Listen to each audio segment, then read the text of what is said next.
miraré el correu, que no hi hagi alguna cosa d'atletisme o... Sí, l'atletisme ha arribat. I ha arribat tant de l'esportiu com del... Sí, el dia a dia t'aixeques molt d'hora i te'n vas a dormir molt tard i sempre amb l'iPad o amb l'ordinador o amb el mòbil mateix. D'entrada, la pàgina web, abans que inclús de dir que ha de tenir moltes potencialitats, ha de ser una pàgina web clara, no? Que realment la informació que vols donar a la persona objectiu ha de ser clara.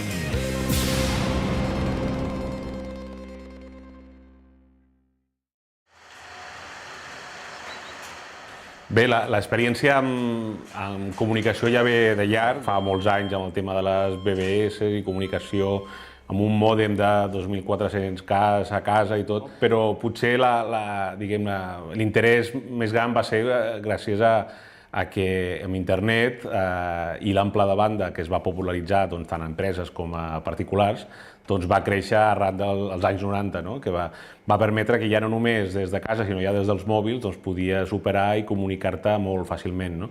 Certament, si no hagués estat d'aquesta manera, encara que haguessis tingut molt interès, no hagués estat fàcil de poder-te inserir en aquest món. D'una banda, primer perquè crec que en aquest sentiment o moviment de compartir coneixement a través de la xarxa, ja d'una manera personal, estar present a totes les xarxes possibles i que realment puguis mantenir. I després ja professionalment també aplicar aquest coneixement, per exemple, a la meva feina principal, que és la de director del Patronat de Turisme de Subirats, també fent que l'entitat i la informació sigui present i es pugui difondre a través de la xarxa i d'internet, de les xarxes socials, i després també col·laborant en altres iniciatives, que potser la que sona més aquí al Penedès és la de la Penedesfera, un dels impulsors d'aquesta comunitat que en principi va néixer com només de bloguers, però que ara ja fa 5 anys d'aquesta comunitat i, per tant, ja diguem que hi ha moltes eines per comunicar-se als penedesencs, que no només són els blogs, sinó també amb Facebook, Twitter i d'altres xarxes. Vaja, jo crec que fa uns anys, o fa 10 o 15 anys, deien que si no tenies una pàgina web no existies. Ara, si realment no estàs a les xarxes socials, realment no existeixes, sinó simplement perquè cada vegada hi ha més gent que s'informa a través d'aquests mitjans, d'aquests canals, i si no és capaç no només d'aportar informació, sinó de respondre a les necessitats que puguin haver-hi, realment certament no dones el perfil potser interessant per poder visitar. Turisme de Subirats. Aquests emprenedors és el que també s'ha anomenat com l'economia del coneixement, i és pel fet que la mercaderia és la informació, no hi ha una mercaderia física i, per tant, també té els seus pros i contres. El principal punt a favor és que les estructures per muntar una empresa o una iniciativa d'aquest tipus podem dir que són de baix cost o d'un cost molt limitat.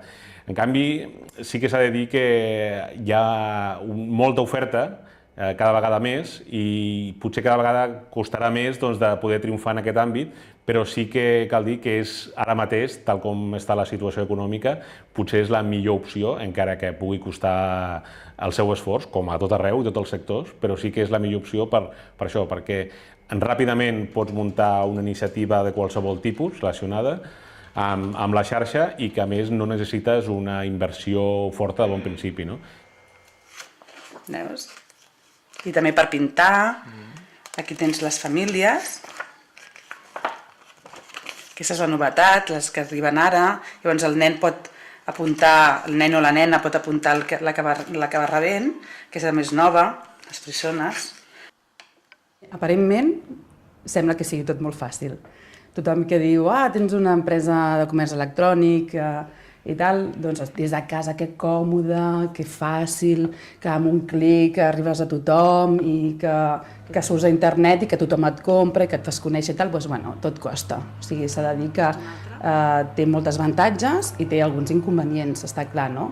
Els avantatges és que des de casa o des del teu propi ordinador pots controlar tot el que és la teva empresa, a més, la botiga i les xarxes socials, sempre i quan també tinguis uns coneixements previs i que tinguis un suport tecnològic a darrere, no? Que, a més, bueno, això que deies, no? De la infraestructura des de casa, però tot el material que tenim, que són més de ja quasi 400 productes, els tenim en un magatzem.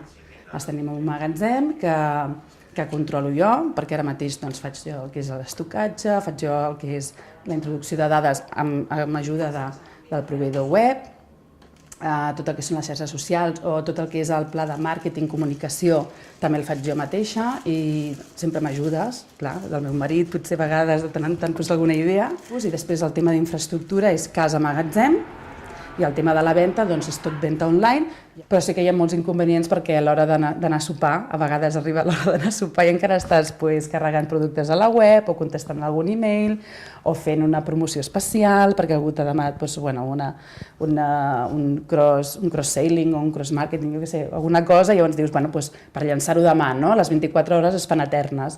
I llavors dius, eternes vull dir que les vols estirar, no és allò que diguis que es fa lent i que és pesat, no.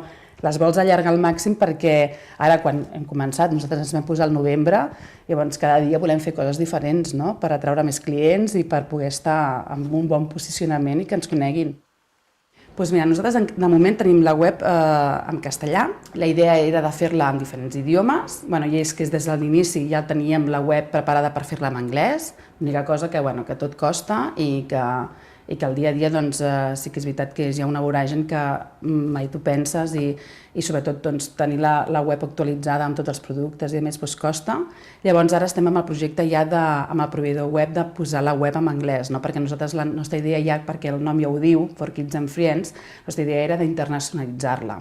I els clients venen de tot arreu, i tenim clients catalans i tenim clients de Madrid, de Sevilla, de Guadalajara, de tot arreu d'Espanya. Ei, Tio. com estem? Cansat, tio. Cap de setmana... Molt de feina o què? A esportspenedès.cat som Roger Vives i Ernest Gili. Vam començar l'agost de 2010 i Esports Penedès va néixer una miqueta per la inquietud que teníem tant el Roger com jo per veure que aquí a la comarca hi ha molta vida a nivell esportiu, però es parlava periodísticament dels grans esports. I creiem que l'esport d'aquí a la comarca necessitava un mitjà digital que parlés de tots d'ells i aquesta és l'ànima d'Esports Penedès. Em sembla que l'hem mirat per sobre... Bé, volíem fer una web i clar, el primer que fas és que et costi el menys possible i trobar algú conegut que t'ho pugui fer a un preu més raonable del que et costaria. A partir d'aquí totes les altres coses les hem anat aprenent, doncs tot el que és la informació, les notícies les introduïm nosaltres, tant fotografies com textos. Per tal de funcionar la web, el que vam fer d'entrar ja des d'un principi és dividir una mica les funcions a cadascú. Jo personalment m'encarrego principalment del futbol, l'Ernest s'encarrega més del hoquei i tot el que és la resta ens ho anem repartint bastant. Després hi ha altres esports més minoritaris, com pot ser la gimnàstica, pot ser el twirling, pot ser la natació, els que hi puguin haver, doncs ja són més els clubs els que ens faciliten, o l'atletisme ens faciliten la informació. Vull dir, l'avantatge que té aquest mitjà respecte d'altres, com pot ser un mitjà imprès, és que aquí tota la informació hi pot cabre. Aquí l'espai és infinit, diguem-ne. Les notícies són del tamany que ens les passen, evidentment les gestionem, les modulem, perquè no hi hagi cap error. Els avantatges és que et pots sentir periodista en una època en què està molt complicada la professió i que veus que molts companys del gremi estan perdent el lloc de treball i es plantegen abandonar la professió o no saben on anar a parar. Nosaltres en aquest sentit tenim un projecte engegat i et permet seguir treballant amb el que t'agrada. A partir d'aquí, els inconvenients, que el problema que tenen tots els mitjans grans és la publicitat, un mitjà digital multiplica-ho per 10. I en aquest sentit, el que hem fet ara és el carnet d'esportspenedès.cat. És un carnet que costa 20 euros l'any, és una quota anual. La idea bàsica és finançar la web amb aquest carnet. Al canvi, a més, oferim una àmplia gamma d'avantatges, que són descomptes i sortejos, vull dir, en tots els sectors que hi puguin haver. Seran 3 jornades, em sembla, però no sé... Esportspenedès.cat, en el meu cas, m'ha permès obrir moltes portes i sentir-me realment periodista. Per què? Doncs pel fet de cobrir un buit que existia i que podem dir que sí, nosaltres hem cobert, però a part també doncs, és una satisfacció pel fet de ser el teu propi projecte, que hagi pogut tirar endavant i que vegis com va creixent, almenys pel que fa a nivell de seguiment. D'altra banda, també professionalment doncs, et permet, és una feina que té moltes possibilitats. Tu, com tal que t'organitzis, pots organitzar-te al matí i treballar en una altra feina a les tardes, o tindre un horari de 8 hores partit i als migdies pots treballar, als matins, pots avançar el dia abans. Té molta mobilitat aquesta feina i és un avantatge més, és una virtut del mitjà digital i a part que sigui el teu propi negoci. Bé, de moment no es pot viure, estem lluitant perquè així sigui, o com a mínim perquè doni un plus important a les nostres vides. Si ho mires en perspectiva ha sigut més per amor a l'art que per altra cosa. Però bueno, també els inicis són així, és de picar pedra i veurem en el futur què succeeix. El que està clar és que intentarem tirar endavant, que per nosaltres no serà.